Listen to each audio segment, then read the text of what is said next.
Hey Snappers! ഈ ചാനലിലേക്ക് സ്വാഗതം. ഈ വീഡിയോയിൽ നമ്മൾ മൊബൈൽ ഫോട്ടോഗ്രാഫിനെ പറ്റിയാണ് പറയുന്നത്.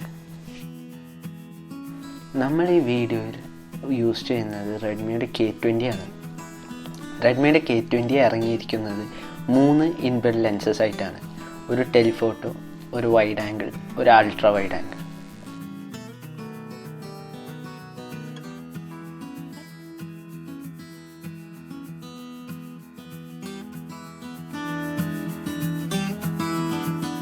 ആദ്യം പറയാൻ പോകുന്നത് ക്യാമറ ആപ്ലിക്കേഷൻസിനെ പറ്റിയാണ്.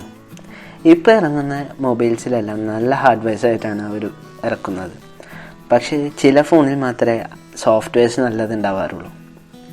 ഞാൻ നോർമലി യൂസ് ചെയ്യാറ് ലൈറ്റ് റൂമിൻ്റെ ക്യാമറ ആപ്ലിക്കേഷനാണ്. അതിൽ നമുക്ക് പ്രോ മോഡും ഓട്ടോ മോഡും ഉണ്ട്. പ്രോ മോഡിൽ നമുക്ക് ഇഷ്ടപ്പെട്ട ഫോക്കസ് സെറ്റ് ചെയ്യാം. അതുകൊണ്ട് നമുക്ക് ഒബ്ജക്റ്റ് വേറൊരു ഒബ്ജക്റ്റിൻ്റെ പുറകെ വെച്ചിട്ട് ഫോക്കസ് ചെയ്യണമെങ്കിൽ അങ്ങനെ ചെയ്യാം. ഫോക്കസ് നമുക്ക് ഇഷ്ടമുള്ള പോലെ സെറ്റ് ചെയ്യാം.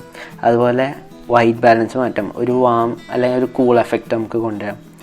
അതുപോലെ ISO എക്സ്പോഷർ കൂട്ടാനോ കുറക്കാനോ പറ്റും. ഷട്ടർ സ്പീഡ് ഓരോ ഫോട്ടോക്ക് അനുസരിച്ച് നമുക്ക് ഷട്ടർ സ്പീഡ് മാറ്റാൻ പറ്റും. ഇപ്പോൾ ഫാസ്റ്റ് മൂവിങ് ഒബ്ജക്റ്റ് ആണെങ്കിൽ അതിനനുസരിച്ച് ഷട്ടർ സ്പീഡ് കൂട്ടാൻ പറ്റും. അതല്ല ഒരു ലൈറ്റ് റെയിൽസ് എടുക്കാനാണെങ്കിൽ ഷട്ടർ സ്പീഡ് കുറക്കാൻ പറ്റും. അടുത്തതായി പറയാൻ പോകുന്നത് ക്യാമറയിലെ ഇൻബിൽറ്റ് ലെൻസസിനെ പറ്റിയാണ്. ഇപ്പോൾ ഇറങ്ങുന്ന എല്ലാ മൊബൈലും 2ൽ കൂടുതൽ ലെൻസായിട്ടാണ് ഇറക്കുന്നത്. 3 ലെൻസ് ഉണ്ടെങ്കിൽ അത് വൈഡ്, അൾട്രാ വൈഡ്, ടെലിഫോട്ടോ ആയിരിക്കും. ഒരു ലെൻസും അതിൻ്റെ യൂസ് അനുസരിച്ച് യൂസ് ചെയ്യണം. അൾട്രാ വൈഡ് ഉപയോഗിക്കുന്നത് സാധാരണ സ്ട്രീറ്റ് ഫോട്ടോഗ്രാഫി അല്ലെങ്കിൽ ലാൻഡ്സ്കേപ്പ് പിക്ചേഴ്സ് എടുക്കാനാണ്. ഒരു ഫ്രെയിമിൽ തന്നെ നമുക്കൊരു കുറച്ചും കൂടെ വൈഡായിട്ട് കിട്ടും. നോർമൽ ലെൻസ് സാധാരണ ഫോട്ടോ എടുക്കാൻ വേണ്ടി. പക്ഷേ ടെലിഫോട്ടോ ലെൻസ് എപ്പോഴാണ് ഉപയോഗിക്കേണ്ടതെന്ന് ഡൗട്ട് ഉണ്ടാകാറുണ്ട്. ടെലിഫോട്ടോ ലെൻസ് മെയിൻലി 2 കാര്യങ്ങൾക്കാണ് ഉപയോഗിക്കാറ്. ഒന്ന് പോർട്രേറ്റ്സ് എടുക്കാനും പിന്നെ ഒന്ന് മാക്രോ ഫോട്ടോഗ്രാഫിക്കും. ഈ പോർട്രേറ്റ്സ് എടുക്കാൻ വേണ്ടി നമ്മൾ നോർമൽ ലെൻസ് ഉപയോഗിക്കുമ്പോൾ നമുക്ക് ഒരു കുറച്ചും കൂടെ വൈഡായിട്ടുള്ള ഫ്രെയിമാണ് കിട്ടുക. അപ്പോൾ അതൊന്ന് ഒഴിവാക്കാൻ വേണ്ടി നമ്മൾ ടെലിഫോട്ടോ ഉപയോഗിച്ച് കഴിഞ്ഞാൽ നമുക്ക് കുറച്ചും കൂടെ സൂം ചെയ്ത് ബാക്ക്ഗ്രൗണ്ടൊക്കെ കുറച്ച് ബ്ലറായി നമുക്ക് പോർട്രേറ്റ്സ് തന്നെ പെർഫെക്റ്റ് ആയിട്ട് കിട്ടും. ടെലിഫോട്ടോ ലെൻസ് പിന്നെ ഉപയോഗിക്കുന്നത് മാക്രോ ഫോട്ടോഗ്രാഫിക്കാണ്.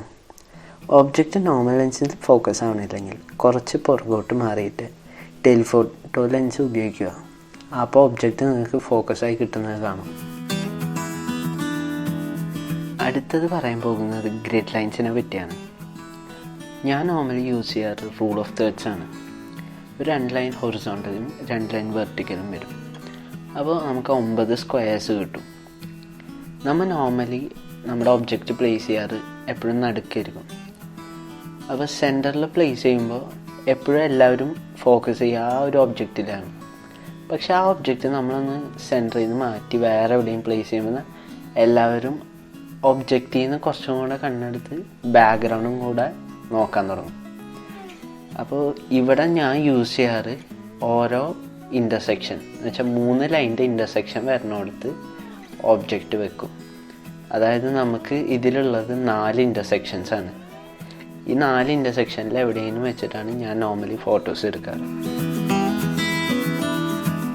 അടുത്തത് പറയുന്നത് പോസ്റ്റ് പ്രോസസ്സിങ്ങിനെ പറ്റിയാണ്. മൊബൈലിൽ ഞാൻ സജസ്റ്റ് ചെയ്യുന്നത് 2 ആപ്ലിക്കേഷൻസാണ്. നിങ്ങളിപ്പോൾ ബിഗിനറാണെങ്കിൽ സ്നാപ്സീഡ് ഉപയോഗിക്കാം. അതല്ല നിങ്ങൾ കുറച്ച് അമേച്ചറോ അല്ലെങ്കിൽ കുറച്ച് ഹാൻഡ്സ് ഓൺ എക്സ്പീരിയൻസ് ഉള്ള ആളാണെങ്കിൽ ലൈറ്റ് റൂം ഞാൻ സജസ്റ്റ് ചെയ്യും. പോസ്റ്റ് പ്രോസസ്സിങ് അഥവാ എഡിറ്റിംഗ് ആണ് ഒരു ഫോട്ടോ എടുക്കുന്നതിൻ്റെ അവസാന ഘട്ടം. പോസ്റ്റ് പ്രോസസ്സിങ്ങിൽ നമുക്ക് നമ്മുടെ ഒബ്ജക്റ്റിൻ്റെ ഷാർപ്നെസ്, സ്ട്രക്ചർ, അതുപോലെ കളർ ഗ്രേഡിങ്, എക്സ്പോഷർ ഒക്കെ മാറ്റാൻ പറ്റും. എപ്പോഴും ഫോട്ടോ പോസ്റ്റ് പ്രോസസ്സിങ്ങിൽ നന്നാക്കാം എന്ന് വിചാരിക്കാതെ ഫോട്ടോ എടുക്കുമ്പോൾ തന്നെ നന്നായി എടുത്ത് അത് പിന്നീട് പോസ്റ്റ് പ്രോസസ്സ് ചെയ്യാൻ ട്രൈ ചെയ്യുക. അപ്പോൾ എല്ലാവർക്കും വീഡിയോ ഇഷ്ടപ്പെട്ടെന്ന് കരുതുന്നു.